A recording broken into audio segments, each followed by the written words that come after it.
भगवान शिव से जुड़े ये 5 रहस्य भरी कहानी सोमवार का दिन भगवान शिव को समर्पित है।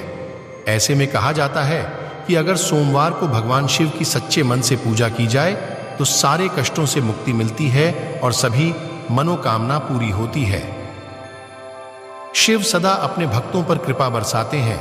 मान्यता है कि भगवान शिव को खुश करने के लिए सोमवार को सुबह उठकर स्नान करके भगवान शिव की आराधना करनी चाहिए। ऐसी मान्यता है कि इस दिन सच्चे मन से भोलेनाथ की पूजा करने से सभी मनोकामनाएं पूरी होती हैं। भगवान शिव से जुड़ी कई ऐसी बातें हैं जो आप नहीं जानते होंगे। शिव मां काली के चरणों के नीचे भी मुस्कुरा रहे थे। भगवान शिव क्रोध और उग्रता के प्रतीक हैं, फिर भी वह सबसे उदार रूप में है। ऐसा क्यों? आइए बताते हैं इसके पीछे का रहस्य। एक बार काली मां बहुत ज्यादा क्रुद्ध अवस्था में थीं। कोई भी देव, राक्षस और मानव उन्हें रोकने में समर्थ नहीं हो पा रहा था। तब सभी ने मां काली को रोकने के लिए सामूहिक रूप से भगवान शिव का स्मरण किया। उस समय महाशक्ति जहां जहां कदम रख रही थीं, वहां विनाश होना निश्चित था। तब भगवान शिव ने यह अनुभव किया कि वह महाशक्ति को रोकने में समर्थ नहीं है। इसके बाद भगवान शिव ने भावनात्मक रास्ता चुना और उन्हें रोकने पहुंच गए।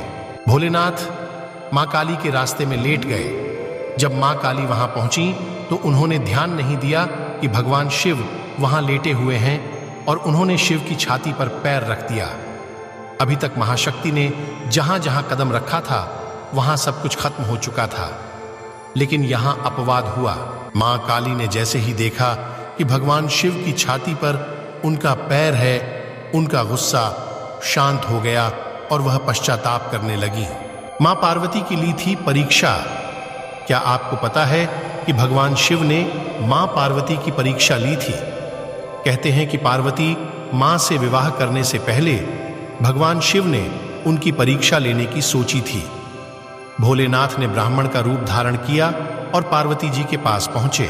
उन्होंने पार्वती मां से पूछा कि वह भगवान शिव जैसे भिखारी से विवाह क्यों करना चाहती हैं जिसके पास कुछ नहीं है। यह सुनकर पार्वती मां क्रोधित हो गईं। उन्होंने कहा कि वह शिव के सिवा किसी और से विवाह नहीं करेंगी। उनके इस उत्तर से भगवान शिव प्रसन्न हो गए। वह अपने असली रूप में सामने आ गए और पार्वती से विवाह करने को राजी हुए। शिव जी पूरे शरीर पर क्यों लगाते हैं भस्म? भगवान शिव पूरे शरीर पर भस्म लगाए रहते हैं। शिव भक्त माथे पर भस्म का तिलक लगाते हैं। शिव पुराण में इस संबंध में एक बहुत ही दिलचस्प कहानी मिलती है। एक संत था जो खूब तपस्या करके शक्तिशाली हो चुका था। वह केवल फल और हरी पत्तियां खाता था, इसलिए उनका नाम प्रणत पड़ गया था।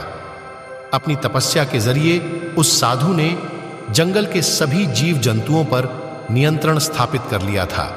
एक बार वह अपनी कुटिया की मरम्मत के लिए लकड़ी काट रहा था, तभी उनकी उंगली कट गई। साधु ने देखा कि उंगली से खून बहने के बजाय पौधे का रस निकल रहा है। साधु को लगा कि वह इतना ज्यादा पवित्र हो चुका है कि उसके शरीर में खून नहीं बल्कि पौधों का रस भर चुका है। उसे उस बात की बहुत ज्यादा खुशी हुई और वह घमंड से भर गया। अब साधु खुद को दुनिया का सबसे पवित्र शख्स मानने लगा। भगवान शिव ने जब यह देखा तो उन्होंने एक बूढ़े का रूप धारण किया वहां पहुंचे। बूढ़े व्यक्ति के भेष में छिपे भगवान शिव ने साधु से पूछा कि वह इतना खुश क्यों है। साधु ने वजह बता दी। शिव जी ने सारी बात जानकर उससे पूछा कि ये पौधों और फलों का रस ही तो है, लेकिन जब पेड़ पौधे जल जाते हैं तो वह भी राख बन जाते हैं।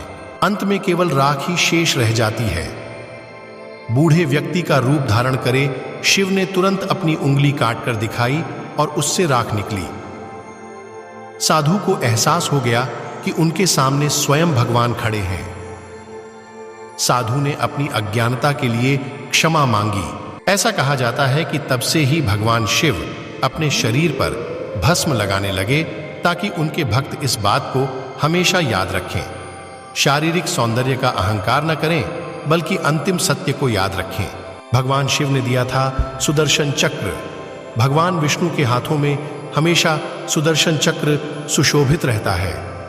पुराणों की माने तो यह सुदर्शन चक्र भगवान शिव ने ही भगवान विष्णु को दिया था। एक बार भगवान विष्णु शिव की आराधना कर रहे थे। विष्णु देवता ने भोलेनाथ को प्रसन्न करने के लिए हजारों कमल बिछा रखे थे। भगवान शिव यह देखना चाहते थे कि भगवान विष्णु की भक्ति में कितनी तत्परता है, इसलिए उन्होंने एक कमल उठा लिया। विष्णु सहस्त्र नाम लेते हुए शिवलिंग पर हर बार एक कमल का फूल चढ़ा रहे थे। जब विष्णु 1000वां नाम ले रहे थे तो उन्होंने पाया कि शिवलिंग पर अर्पित करने के लिए कोई भी फूल शेष नहीं रह गया है। तब भगवान विष्णु ने अपनी आंख निकालकर शिव को अर्पित कर दी थी। भगवान विष्णु को कमल नयन कहा गया है, इसलिए कमल के फूल के बजाय उन्होंने अपना नेत्र अर्पित कर दिया। कहते हैं कि भगवान विष्णु की अटूट भक्ति देखकर शिव जी ने उन्हें सुदर्शन चक्र भेंट किया था। अमरनाथ गुफा की कहानी। भगवान शिव के भक्तों के लिए अमरनाथ गुफा बहुत महत्वपूर्ण है।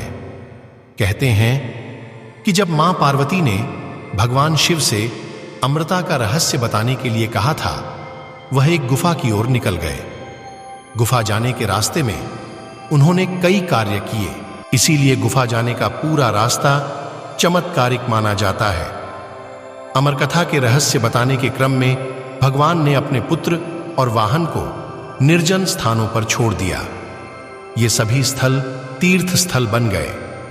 पौराणिक कथाओं के मुताबिक भगवान शिव गुफा तक पहलगाम से होते हुए पहुंचे थे। दोस्तों, यह थी भोलेनाथ के 5 रहस्यों की कथा। उम्मीद है आपको कथा पसंद आई होगी। इसी तरह की रोमांचित कथा को जानने के लिए चैनल को सब्सक्राइब करें। धन्यवाद।